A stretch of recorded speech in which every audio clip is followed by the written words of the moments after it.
नमस्कार ट्रेनीज। मैं अनुराग सक्सेना आप सभी लोगों का हार्दिक स्वागत एवं अभिनंदन करता हूं इंस्ट्रक्टर कम्युनिटी चैनल पे।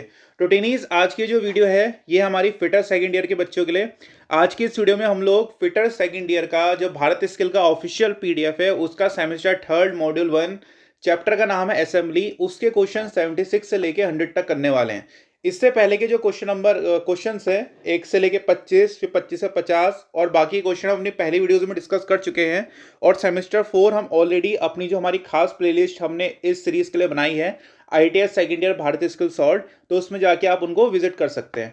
चलिए बिना किसी तरीके शुरू करते हैं क्वेश्चन नंबर 76 से, जो आज की वीडियो का पहला क्वेश्चन है। देखिए, मोस्टली जो लोग हमारी वीडियोस को रेगुलर फॉलो कर रहे हैं, जिन्होंने पुराने हमारी वीडियोस देखे हैं, वो जब इस वीडियो को देखेंगे तो समझ जाएंगे कि भारत स्किल्स में बहुत ज़्यादा क्वेश्चंस रिपीट हैं। अगर आप एक बार अपना कॉन्सेप्ट क्लियर कर लेते हैं, जैसे जनरली आप देखेंगे ना, दो तरह के बच्चे होते हैं। एक बच्चा होता है कि वो सोचता है कि मैं इस क्वेश्चन को रट लेता हूँ तो मैं बड़ा अच्छा एग्जाम में करके आ जाऊंगा, और दूसरा एक माइंडसेट होता है बच्चों का कि मैं इस क्वेश्चन को इस तरह से पढूं कि आने वाले मेरे 10 क्वेश्चन ऑटोमेटिकली क्लियर हो जाए। तो मेरा टारगेट आपको यही रहता है पढ़ाने का हमेशा, कि एक क्वेश्चन में आपको इतने कॉन्सेप्ट्स आपके क्लियर कर जाएं कि उसके जैसे 10 क्वेश्चन जो आपके आगे बनेंगे, कि अगर थोड़ा सा हटके पेपर आता है तो आप उसको बहुत इजीली कर पाए। ठीक है, तो मेरे साथ जो जो कॉन्सेप्ट्स मैं आपको बता रहा हूं उसको बहुत ध्यान से सुने, जिससे आप केवल एक क्वेश्चन ना रटें, उसको आप भूल भी सकते हैं, बल्कि आपको उससे क्या होगा, आप एक क्वेश्चन से 10 क्वेश्चन करने में संभव होंगे। और अगर आप आगे जाके कुछ दिनों में जब ITEC के बाद आप इंटरव्यू देने जाएंगे कहीं पे, तब भी आपकी बहुत ज़्यादा हेल्प होगी। ठीक है, चलिए शुरू करते बिना किसी देरी के क्वेश्चन नंबर 76 से। तो पहले क्वेश्चन में कहता है, which operation is perform with fine abrasive particles. महीन अपघर्षक कणों का उपयोग किस ऑपरेशन में किया जाता है। ऑप्शन है filing, option B lapping, option C scrapping, option D polishing. देखिए, आपसे पूछा है इनमें से कौन सा ऐसा ऑपरेशन है जिसमें हम छोटे छोटे पार्टिकल्स का यूज करते हैं। तो मैंने आपको पिछली वीडियोस में क्लियर किया था कि एक प्रोसेस होती है हमारी लैपिंग। लैपिंग एक इस तरह की प्लेट होती है, इसमें इस तरह से होल्स बने होते हैं। इन होल में हम क्या क्या क्या करते हैं, इस तरह से ये जो हमारे फाइन एब्रेसिव पार्टिकल्स होते हैं इनको इसमें चिपका देते हैं। चिपकाने के लिए हम कोई चार्ज का यूज करते हैं, ठीक है, जैसे ऑयल वैक्स वगैरह करके हमने इसको इस तरह से इसमें लगा दिया। ठीक है, फिर इससे हम क्या करते हैं, दूसरी सरफेस के ऊपर इसको रगड़ते हैं। तो सारा काम जो होता है, ये जो छोटे छोटे पार्टिकल्स है यही करते हैं। तो ये सब होता है लैपिंग में। बाकी फाइलिंग आपको पता ही है, उसमें पूरी की पूरी फाइल यूज कर रहे हैं हम लोग। स्क्रैपिंग आपने देखी होगी, स्क्रैपर के मदद से होती है, फाइलिंग की तरह ही ऑपरेशन होता है। और पॉलिशिंग आपने देखी होगी, बचपन से देखते आ रहे हैं। Most common example, real life examples हम लोग हमेशा लेते हैं। जूतों में पॉलिश करना आपने देखा है, ठीक है, तो उसमें कहीं पर भी फाइन पार्टिकल्स का यूज नहीं होता है। जो दानेदार छोटे छोटे पार्टिकल्स जो हम लोग यूज करते हैं, सिर्फ और सिर्फ लैपिंग में ही करते हैं।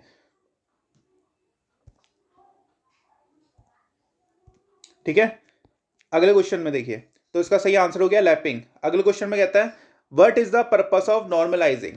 नॉर्मलाइजिंग करने का उद्देश्य क्या है। ये क्वेश्चन रिपीट है, हमने पहले भी किया था। ऑप्शन ए कहता है काटने की क्षमता बढ़ाता है, ऑप्शन बी उच्च कठोरता का विकास करता है, ऑप्शन सी घिसने के प्रतिरोध को बढ़ाता है, ऑप्शन डी स्ट्रेस और स्ट्रेन को दूर करता है। उसके नाम से ही है नॉर्मलाइजिंग।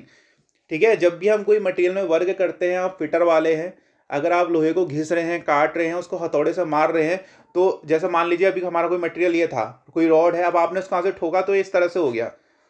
ठीक, तो क्या होता है, इसके अंदर स्ट्रेस जनरेट होता है, क्योंकि इसके जो पार्टिकल्स होते हैं यहाँ पे कहीं पे खींच रहे हैं, कहीं पे बंद हो रहे हैं, तो उससे क्या होता है, इसके अंदर स्ट्रेस और स्ट्रेन जनरेट होते हैं। तो अगर हमको उनको काम डाउन करना है, उनको हमको दूर करना है, तो हम क्या करते हैं, इसमें नॉर्मलाइजिंग करते हैं। नाम से ही है नॉर्मलाइजिंग। ठीक है, नॉर्मलाइजिंग, जो भी इसमें स्ट्रेस स्ट्रेन है वो हटा के सारे पार्टिकल्स को नॉर्मल बनाना। तो नॉर्मलाइजिंग प्रोसेस हम किस लिए करते हैं, स्ट्रेस और स्ट्रेन को हटाने के लिए। बहुत ध्यान से सुनेंगे, नॉर्मलाइजिंग, स्ट्रेस और स्ट्रेन को हटाने के लिए। अगले क्वेश्चन में कहता है, which structure of steel contains 0% carbon. इनमें से कौन सा वो स्टील का स्ट्रक्चर है जिसमें 0% कार्बन होता है। तो इसको आप याद रखेंगे, ये होता है फेराइट। ठीक है, ध्यान से सुने, ये होता है फेराइट। फेराइट में बिल्कुल भी कार्बन नहीं होता, फेराइट। अगले क्वेश्चन में कहता है, what is the method of surface hardening. आपको सरफेस हार्डनिंग का मेथड बताना है। तो ऑप्शन है आपको ये इस चित्र का प्रोसेस का नाम बताना है। तो ऑप्शन है nitriding, case hardening, flame hardening, induction hardening. देखिए, सीधे सीधे कॉमन सेंस लगाएंगे, रियल लाइफ एग्जांपल लेंगे। ये आपको पानी गर्म करने वाली रॉड की तरह नहीं लग रहा है वाला जो पोस्चर है, लग रहा है नहीं लग रहा है?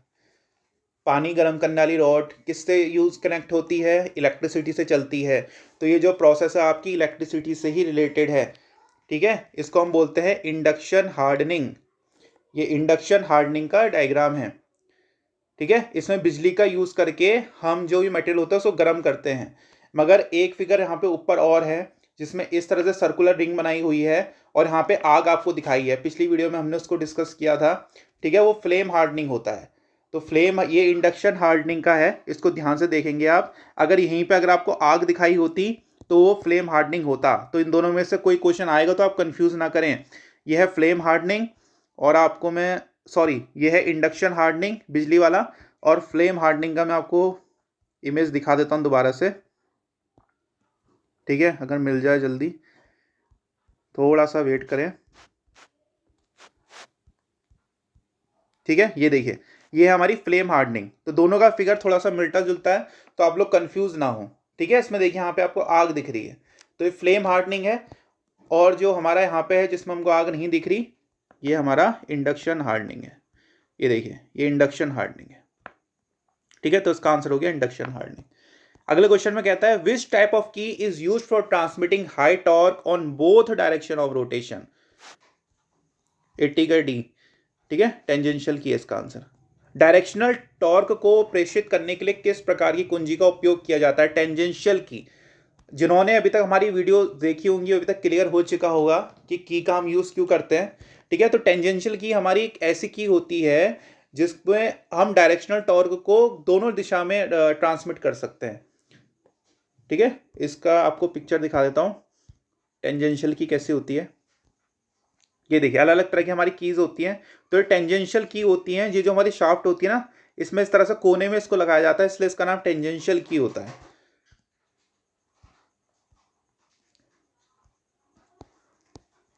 ठीक है। तो इसकी खासियत क्या है? विच टाइप ऑफ की is use for transmitting high torque on both direction of rotation? तो जो हमारी टेंजेंशियल की है ये क्या करने में सक्षम है? ये जो टॉर्क है, जैसे ये हमारी शाफ्ट हो गई तो ये यहाँ पे इस तरह से इसके टेंजेंट्स में फिट करी रहते हैं, ठीक है। तो ये दोनों डायरेक्शन में जो टॉर्क होता है उसको ट्रांसमिट करने के सक्षम होती है। अगले क्वेश्चन में कहता है what is the use of ring gauge? Ring gauge का उपयोग क्या है? कई बार क्वेश्चन रिपीट हो गया, कई बार हमने आपको रिंग गेज का डायग्राम दिखाया है, ठीक है। जो रेगुलरली फॉलो कर रहे होंगे समझ गए होंगे। ये देखिए, ये हमारा रिंग गेज, ठीक है। ये हमारा रिंग गेज। अब इसका आंसर आप इजीली कर पाएंगे। तो आपसे बोल रहा है रिंग गेज से हम क्या करते हैं? तो ऑप्शन ए कहता है छेद व्यास की जांच करना, चाहे खुल डायमीटर। ऑप्शन बी कहता है बाहरी व्यास की जांच करना। ऑप्शन सी कहता है टेपर शाफ्ट व्यास की जांच करना। ऑप्शन डी आंतरिक थ्रेड व्यास की जांच करना। तो जो हमारा रिंग गेज होता है ये हमको शाफ्ट डायमीटर के बारे में बताता है। हम सब बाहरी व्यास की जांच करते हैं, जैसे रिंग है ना, तो ये है रिंग। अब उसके इस पोर्शन से हमको चेक करना है तो क्या करेंगे? इसमें जो एक्सटर्नल चीजें होंगी वही तो चेक हो पाएंगी, शाफ्ट वगैरह। तो हमेशा ध्यान रखना जो रिंग गेज होता है बाहरी व्यास को चेक करता है, और एक आता हमारा प्लग गेज इस तरह से होता है, डंबल की तरह होता है। तो इसको हम जो होल छेद वगैरह होता है उसके अंदर इस तरह से डालते हैं, तो ये इंटरनल के जांच करने के लिए होता है जनरली प्लग गेज। और जो हमारा रिंग गेज होता है ये एक्सटर्नल। तो बहुत क्वेश्चन पूछे रिंग गेज और प्लग गेज के, तो आपको दिख सकते हैं इसका क्वेश्चन। अगले क्वेश्चन में कहता है which gauge is use to check the accuracy of an internal thread? आंतरिक धागे की सटीकता की जांच करने के लिए किस गेज का उपयोग किया जाता है? देखिए, ये जो क्वेश्चन है इसमें इनने 82 का सी दिया है आंसर, थ्रेड रिंग गेज। मेरे हिसाब से इसका आंसर ये नहीं होना चाहिए, यहाँ पे थ्रेड प्लग गेज होना चाहिए, ठीक है। क्योंकि रिंग गेज कभी भी हमारा जो है, क्योंकि इसने कहा है ना आंतरिक धागे की सटीकता के लिए, जो हमारा रिंग गेज होता है कभी भी इंटरनल चीजें नहीं नाप सकता, वो उतना सक्षम नहीं होता कि इंटरनल नाप सके, ठीक है। ये देखिए, ये थ्रेड रिंग गेज है। ये जो भी चीजें नापेगा वो एक्सटर्नल होगी। जैसे कोई एक्सटर्नल चीज है उसमें यहाँ पे थ्रेड कटे हुए हैं, तब हम उसको उसमें चढ़ाते हैं इस तरह से, ठीक है, तब ये नाप पाता है। जैसे ये देखिए आप, ये प्रोसेस, तो ये एक्सटर्नल थ्रेड्स के लिए होता है, इंटरनल के लिए नहीं होता। इंटरनल के लिए हम लोग यूज करते हैं थ्रेड प्लग गेज। जैसे ये आपका थ्रेड प्लग गेज है कि इंटरनल मेजरमेंट के लिए होता है। ऐसे कोई इंटरनल हमारे यहाँ पे होल है, इसमें थ्रेड कटे हुए हैं, तब हम इसको इसमें डालते हैं इस तरह से, ठीक है, तो इसमें थोड़ी मेरे को मिस प्रिंटिंग लग रही है, तो यहाँ पे इसमें थ्रेड प्लग गेज इसका आंसर होना चाहिए। 82 का सी, थ्रेड प्लग गेज। अगले क्वेश्चन में कहता है what is the name of the gauge. आपको फोटो दी गई है, आपको पहचानना है कि ये गेज कौन सा है। देखिए ये जो गेज है ना, ये आपको जो हमारा रिंग गेज होता है वो जनरली राउंड होता है। तो अगर आप इसका फ्रंट व्यू बनाएंगे, यहाँ से देखेंगे तो आपको इसी तरह से तो दिखेगा। ठीक है, तो ये रिंग गेज का हमारा फ्रंट व्यू है। ठीक है, तो कंफ्यूज मत होइए, आपको स्क्वायर शेप का दिख रहा होगा, मगर ये जो रिंग गेज है हमारा, इसका फ्रंट व्यू इन्होंने लिया है। और देखिए यहाँ पे हिडन लाइन से इसका टेपर दिखाया गया है। ठीक, तो सीधे सीधे क्या मैंने आपको बता दिया, रिंग गेज है, तो रिंग गेज इसका आंसर हो गया। और ये आपको टेपर में लाइंस दिख रही होंगी, तो ये हो गया हमारा टेपर रिंग गेज। अगले क्वेश्चन में कहता है what is the procedure to select the slip gauge for particular dimension. विशेष आयाम के लिए स्लिप गेज का निर्माण करने की प्रक्रिया क्या है। जो निमी ने इसका आंसर दिया है वो दिया है D, start ringing with small size slip gauge. छोटी स्लिप गेज से रिंगिंग शुरू करें। मगर मेरे हिसाब से इसका आंसर होना चाहिए मिनिमम नंबर ऑफ ब्लॉक्स, कि जो हमारे ब्लॉक्स होने चाहिए स्लिप गेज के वो मिनिमम होने चाहिए, कम से कम होने चाहिए। या फिर यहाँ पे होना चाहिए था start ringing with large size slip gauge. हमेशा हम कोशिश करते हैं कि हमारे ब्लॉक्स कम से कम रहें, जिससे हमारी एक्यूरेसी बढ़े। और दूसरी चीज हम कोशिश करते हैं कि पहले बड़ा रिंग गेज लें, फिर उसमें छोटे छोटे जोड़ते रहें। ठीक है, तो 84 का तो आंसर बी होगा, या फिर यहाँ पे लार्ज होना चाहिए था, start ringing with large slip gauge. अगले क्वेश्चन में कहता है which process improves the quality of fit between the mating components. कौन सी प्रक्रिया मिलने वाले घटकों के बीच फिट की गुणवत्ता में सुधार करती है। तो देखिए अगर आपके कोई दो पार्ट्स हैं, ठीक है, जैसा आप फिटिंग जॉब बनाते होंगे, कोई मान लीजिए इस तरह की आपने कोई फिटिंग जॉब बनाई, इस तरह की फिटिंग जॉब बनाई, और यहाँ पे इस तरह से इसको फिट होना है। अब आपकी इसकी और फेस की फिटिंग को सुधारना है, तो आप फिटिंग कैसे सुधारते हैं जनरली, जब आप इसकी सरफेस को और अच्छा सा इंप्रूव करें। तो सरफेस फिनिशिंग हमारा उपकरण प्रोसेस कौन सी होती है, लैपिंग होती है। तो अगर हम लैपिंग करते हैं तो जो हमारे दो मिलने वाले पार्ट्स हैं उनकी फिट सुधरती है। ठीक है, फिटिंग अच्छी हो जाती है उनकी। अगले क्वेश्चन में कहता है which abrasive is used for lapping hardened steel and cast iron. नरम स्टील और अलौह धातुओं के लैपिंग के लिए किस अपघर्षक का उपयोग किया जाता है। तो इसको आप याद कर लेंगे, ये होता है सिलिकॉन कार्बाइड। तो जो हमारा सिलिकॉन कार्बाइड है, बहुत ध्यान से याद करें, जो हमारा सिलिकॉन कार्बाइड है ये स्टील और कास्ट आयरन के लिए यूज होता है लैपिंग में एब्रेसिव के तौर पे। तो steel and cast iron, silicon carbide. अगले क्वेश्चन में कहता है which finishing operation is performed by the tool that rotate and reciprocate simultaneously. आपको उस प्रोसेस का नाम बताना है जिसमें एक तो आपका फिनिशिंग ऑपरेशन होना चाहिए, ठीक है, और दूसरा आपका टूल रोटेट भी करे और नीचे को भी आए। अब देखिए इसमें ऑप्शन आपके दिए हैं ड्रिलिंग, होनिंग, लैपिंग, ग्राइंडिंग। अब ग्राइंडर आप सब लोगों ने देखा होगा अपनी वर्कशॉप में, क्या करता है, केवल इसी तरह से तो गोल गोल घूमता है ग्राइंडर। ठीक है, कोई और मूवमेंट तो उसका होता नहीं है, तो ग्राइंडर तो उसमें गलत हो गया। बाकी लैपिंग भी आपको मैंने बता ही रखा है। ठीक है, लैपिंग जो टूल होता है हमारा जनरली रोटेट नहीं करता है। ठीक, और जो ड्रिलिंग होता है, ड्रिलिंग आपने देखी है कि ड्रिल हमारा रोटेट भी करता है और ऊपर नीचे भी आता है इस तरह से। ठीक, मगर इसमें क्या पूछा है, इसमें हमको फिनिशिंग ऑपरेशन पूछा है। जो ड्रिलिंग होता है फिनिशिंग ऑपरेशन नहीं होता हमारा। ठीक है, तो इसका आंसर होगा होनिंग। तो होनिंग का मैं आपको फोटो दिखाऊंगा, इमेज, कि होनिंग होती कैसी है। ये देखिए ये होनिंग प्रोसेस हो रही है। ठीक, होनिंग प्रोसेस में क्या होता है, हमारा लैपिंग की तरह ही होती है, लैपिंग का एक लेवल अप आप इसको समझ सकते हैं। जैसे ये प्रोसेस जो हमारा ये जो टूल है इस तरह से रोटेट करता रहता है और ये ऊपर नीचे भी होता है। ठीक है, तो इसको हम बोलते हैं होनिंग प्रोसेस। ये देखिए इस तरह के जो जनरली सिलेंडर्स में इसको यूज किया जाता है, ये होन करके इसको बिल्कुल सुपर फिनिश किया गया है। देखिए तो ये हमारी होनिंग प्रोसेस होती है, फिनिशिंग प्रोसेस। ठीक है, तो होनिंग प्रोसेस में क्या होता है, हमारा जो टूल होता है सिमल्टेनियसली रोटेट भी करेगा और ऊपर नीचे भी जाएगा। तो इसका आंसर हो गया 87 का बी, होनिंग। अगले क्वेश्चन में कहता है why holes are provided in ring type lapping. देखिए लैपिंग का कोई भी तरह की लैपिंग हो, चाहे रिंग टाइप की लैपिंग हो चाहे और तरह की लैपिंग हो, अगर उसमें होल्स की या फिर और चीज, मतलब जनरली होल्स वगैरह की अगर बात हो रही है वहां पे, ठीक है, या होल्स हो गए, ग्रूव्स की बात हो रही है, तो जनरली होल्स और ग्रूव्स का हमारी लैपिंग में क्या काम होता है। जैसे इस तरह के कोई लैप टूल है, इसमें बीच में इस तरह से बने रहते हैं, ठीक है, होल्स। तो होल्स का काम ये होता है बेसिकली, जो हम उसमें लैपिंग कंपाउंड लगा रहे हैं ना, एब्रेसिव वगैरह लगा रहे हैं, वो होल्ड कर पाए। ठीक है, वो जो होल्स हैं उनमें जो लैपिंग कंपाउंड्स होते हैं भर जाते हैं, तो उन्हीं के मदद से फिर लैपिंग प्रोसेस होती है। तो उसको आप हमेशा ध्यान रखिए कि अब भी आपसे होल्स या ग्रूव की बात करेगा तो आपको हमेशा उसमें क्या टिक करना है, hold lapping compound, lap compound को पकड़ने के लिए। अगले क्वेश्चन में कहता है which type of key has one face curvature to match shaft surface. Shaft की सतह से प्रतियोगिता के लिए किस प्रकार की में अग्रभाग वक्र होता है। देखिए, अगर मान जनरली हमारी शाफ्ट कैसी होती है, इस तरह की होती है, सर्कुलर होती है।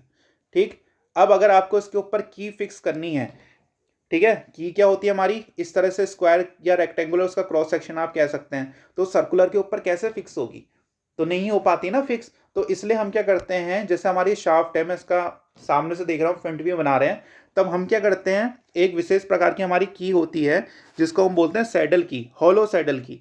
तो उस की को हम क्या करते हैं, जैसे नॉर्मल की आपकी ऐसे दिखेगी सामने से, मगर हॉलो सैडल की को हम क्या करते हैं, इस तरह से राउंड कर देते हैं हल्का सा, तो इस तरह से इसके ऊपर बैठ जाती है राउंड करके। ठीक है, वो उसको भी हम राउंड बना देते हैं, तो उसको बोलते हैं hollow saddle key. Which type of key has one face curvature to match shaft surface. अगले क्वेश्चन में कहता है what is the name of key. आपको की का नेम पहचानना है, तो ये है हमारी पैरेलल संक की। ठीक है, ये फिगर इसका ध्यान से याद रखेंगे आप, ये हमारी पैरेलल संक की। एक फिगर और आया था उसमें हमसे सैडल की पूछा था। ठीक है, वो फिगर मैं आपको दिखा दूं, इससे आपको कंफ्यूजन ना हो। ये देखिए, ठीक है, ये हमारी पैरेलल सैडल, सॉरी, ये है हमारी फ्लैट सैडल की। तो ये एक फिगर ये है हमारी फ्लैट सैडल की, और वो है हमारी संक की। तो दोनों में आपको कंफ्यूजन नहीं होना चाहिए। ठीक है, ये हमारी पैरेलल संक की का डायग्राम। अगले क्वेश्चन में कहता है which type of cutting tools is tempered by heating up to 230 degree Celsius. कौन से ऐसे टूल्स हैं जिनको 230 डिग्री सेल्सियस तक गर्म करके टेम्पर किया रहता है। तो ये हमारे होते हैं टर्निंग टूल्स। जो भी लेथ मशीन में जनरली टूल्स हमारे यूज होते हैं टर्निंग में, ठीक है, लेथ मशीन की टर्निंग प्रोसेस में, वो जनरली 230 डिग्री सेल्सियस तक हीट और टेम्पर करे रहते हैं। अगले क्वेश्चन में कहता है why normalising process is carried out in steel. कई बार ये क्वेश्चन इसमें रिपीट हुआ है। ठीक है, अब तो आपको याद भी हो गया होगा, स्ट्रेस और स्ट्रेन को दूर करने के लिए हम नॉर्मलाइजिंग करते हैं। अगले क्वेश्चन में कहता है which heat treatment process increases the wear resistance of steel. कौन सी हीट ट्रीटमेंट प्रोसेस से जो हमारी स्टील है उसका वियर रेजिस्टेंस हट जाता है। ठीक है, सॉरी, वियर रेजिस्टेंस बढ़ता है। वियर रेजिस्टेंस क्या होता है, जैसे आप कोई स्टील ले गया है, ठीक है, मान लीजिए कोई बर्तन ही लेके आ गए, अब अगर आप इसको घिसेंगे तो क्या होता है, स्टील जनरली लोहा है, घिस जाता है कभी कभी। ठीक है, जनरली यूज के साथ घिस जाता है। तो आपको बतानी है कौन सी प्रोसेस है जिससे जो हमारा लोहा है वो घिसना बंद हो जाए, मतलब उसकी जो घिसन रोधी जो क्षमता है कि अपने आप को घिसने से बचाए, वो किससे बढ़ती है, हार्डनिंग से। ठीक है, हार्डनिंग से जो हमारा लोहा है या कोई दूसरा पार्ट है, अगर हम उसको हार्ड बना देंगे तो वो घिसता नहीं है। अगले क्वेश्चन में कहता है what is the purpose of annealing. Annealing मैंने आपको पहले ही बताया था, annealing is the softening process इसको बोलते हैं। Annealing is the softening process. तो 94 का ए हमेशा ध्यान रखेंगे, annealing is the softening process कहते हैं। अगले क्वेश्चन में कहता है why square head screws are provided with collar. तो सबसे पहले आपको इसका फिगर दिखाते हैं, ये हमारा स्क्वायर हेडेड स्क्रू। ठीक है, देखिए इसका स्क्वायर हेड है और इसमें कॉलर लगा हुआ है। तो आपसे बोल रहा है कि जो स्क्वायर हेडेड स्क्रू होता है उसमें हम कॉलर क्यों लगाते हैं, इसको कॉलर बोलते हैं। देखिए, ऑप्शन है कार्य की सतह को सुरक्षित रखने के लिए, ऑप्शन बी है सिर की ऊंचाई बढ़ाने के लिए, ऑप्शन सी है लीक प्रूफ जॉइंट प्रदान करने के लिए, ऑप्शन डी है साधनों के लिए पहुंच प्रदान करने के लिए। तो option A is the right answer. हम कॉलर उसमें इसलिए देते हैं जिससे जो कार्य की सतह को हम सुरक्षित रख सकें, जैसे इसके ऊपर लग रहा है हमारा यहाँ पे, ठीक है, तो यहाँ पे निशान वगैरह ना पड़े, ये हमारे सुरक्षित रहे, मतलब जो प्रेशर है इसमें यूनिफॉर्म पड़े, इसलिए तो इसलिए हम यहाँ पे कॉलर देते हैं। अगले क्वेश्चन में कहता है what is the purpose of taper plug gauges. Taper plug gauges का उपयोग क्या होता है। तो ऑप्शन है परफेक्ट फिट के साथ छेद की जांच करने के लिए, अंदर के थ्रेडेड डाई की जांच करने के लिए, परफेक्ट फिट के साथ टेपर्ड छिद्र की जांच करने के लिए, ऑप्शन डी है बाहरी व्यास के टेपर्ड एक्यूरेसी की जांच करने के लिए। तो जो हमारा टेपर प्लग गेज है इसका हम यूज करते हैं check tapered hole with perfect fit. Perfect fit के साथ टेपर्ड छेद की जांच करने के लिए। मैंने आपको थोड़ी देर पहले बताया था प्लग गेज हमारा इस तरह का एक उपकरण होता है, ठीक है, ये थोड़ा इसमें इस तरह से होता है। तो इसमें हम क्या करते हैं, इसको होल के अंदर डाल के, इससे हम जनरली होल चेक करते हैं, ठीक। तो ये आउटसाइड आएगा तो मतलब ही नहीं है, हमेशा ही इनसाइड वाले ही जांच करता है। और इसमें क्या लिखा है, टेपर प्लग गेज की बात कर रहा है। तो जो टेपर्ड होल्स वगैरह होंगे इसको टेपर्ड प्लग गेज जांच करेगा। अगले क्वेश्चन में कहता है why slots are provided in the adjustable ring lap. जो एडजस्टेबल रिंग लैप होता है इसमें स्लॉट्स क्यों दिए रहते हैं? तो ये होता है हमारा perfect feeding of lapping compound. देखिए, लैपिंग कंपाउंड की फीडिंग की अनुमति देने के लिए जनरली जो भी लैप्स वगैरह में ग्रुप्स होल्स वगैरह की बात होती है वो जनरली इसलिए होता है कि लैपिंग कंपाउंड को हमको उसमें भरना है या उसमें फिलअप करना है। बस एक चीज, एक क्वेश्चन इसमें और दिया है कि जो लैपिंग हमारी रॉड होती है उसमें हम स्लिट्स क्यों देते हैं, तो वो एक्सपांशन के लिए होती है, ठीक है, इतना ध्यान रखना। बाकी जनरली जो लैपिंग्स में आपसे ग्रूव्स होल्स वगैरह इस तरह की चीजें पूछेगा वो जनरली लैपिंग कंपाउंड को भरने के लिए होता है। तो इसमें का क्वेश्चन था why slots are provided in the adjustable ring lap. तो ये होता है permit feeding of lapping compound, lapping compound की फीडिंग की अनुमति देने के लिए। अगले क्वेश्चन में कहता है which abrasive has excellent cutting properties and expensive. कौन सा अपघर्षक से उत्कृष्ट कटाई गुण, थोड़ा हिंदी में इसकी मिसप्रिंटिंग है, ठीक है, इंग्लिश में आपके लिए पढ़ रहा हूं दोबारा। Which abrasive has excellent cutting properties and expensive. कौन सा इनमें से जो कटिंग जो एब्रेसिव कंपाउंड है उसकी कटिंग प्रॉपर्टीज बहुत अच्छी होती हैं और महंगा होता है, ठीक है। तो इसमें आपका निमी ने दिया है बोरॉन कार्बाइड, तो आप यही याद करेंगे, ठीक है। तो boron carbide is the right answer. अगले क्वेश्चन में आपसे पूछता है व्हाट इज लैपिंग। लैपिंग क्या है? तो लैपिंग अभी तक कई बार इसका क्वेश्चन आ चुका है, समझ गए होंगे। ऑप्शन है फाइलिंग ऑपरेशन, ऑप्शन बी है ग्राइंडिंग ऑपरेशन, ऑप्शन सी है चिजलिंग ऑपरेशन, ऑप्शन डी है प्रिसीशन फिनिशिंग ऑपरेशन। तो जो हमारा लैपिंग होता है ये सरफेस फिनिशिंग ऑपरेशन होता है। अगर सरफेस फिनिशिंग की जगह आपके कहीं पे प्रिसीशन फिनिशिंग ऑपरेशन भी मिला तो ये भी राइट आंसर है। तो लैपिंग क्या है? Precision finishing operation. अगले क्वेश्चन में कहता है what is the name of lap tool. आपके सामने इमेज दिया, आपको पहचानना है, ठीक है। कई बार अपनी पिछली वीडियोस में रिपीट करता हूं कि जो इमेजेस वाले क्वेश्चन होते हैं बहुत इंपॉर्टेंट होता है निमी में आपको मिनिमम 20% क्वेश्चन जो हैं इमेजेस वाले दिखेंगे। तो इमेजेस वाले क्वेश्चन कई बच्चे छोड़ के चले जाते हैं, बहुत बड़ी गलती करते हैं, ठीक है। तो ये जो इमेज है ये है हमारी स्प्लिट बुश लैप की, इसको याद रखेंगे, ये है स्प्लिट बुश लैप। तो ये थे आज के हमारे 25 क्वेश्चन। इसके आगे जो क्वेश्चन है हम जल्दी कोशिश करेंगे इनकी वीडियो भी अपलोड करें। इससे पहले ही क्वेश्चंस हम ऑलरेडी अपनी वीडियोस में अपलोड कर चुके हैं। तो अगर आपको आज की हमारी वीडियो पसंद आई हो तो हमारी वीडियो को लाइक करिए, हमारे चैनल को सब्सक्राइब करिए और अपने दोस्तों के साथ भी जरूर शेयर कीजिए। आज की हमारी वीडियो देखने के लिए बहुत बहुत धन्यवाद।